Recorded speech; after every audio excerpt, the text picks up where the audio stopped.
PIA ने ईंधन की अदम फराहमी पर बहरान से बचने के लिए मुतबादिल हिकमत अमली बना ली। ज़राए के मुताबिक PIA ने सिर्फ मुनाफा बख्श परवाजों के रूट्स के लिए ईंधन लेने का फैसला किया है।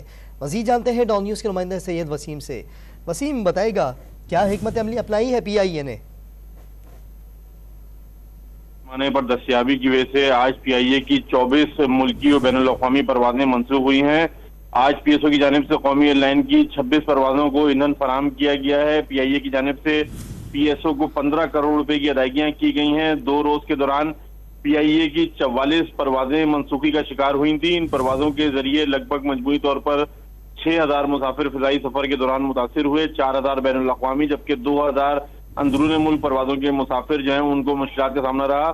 PIA की जानिब से हालिया बुरान की वजह से मुतबादिल हिकमत अमली बनाई गई है। इसमें अब इन रूट्स पर ऑपरेट होने वाली परवाजों के लिए ईंधन लिया जाएगा जो मुनाफा बख्श है। बिजनेस के लिहाज से कम दर्जे वाली परवाजों को ऑपरेट करने से गुरेज किया जाएगा। तरजीही और मुनाफा बख्श परवाजों में सऊदी अरब, कनाडा, तुर्किया और गल्फ ममालिक के रूट शामिल हैं। जी वसीम, बहुत शुक्रिया आपका।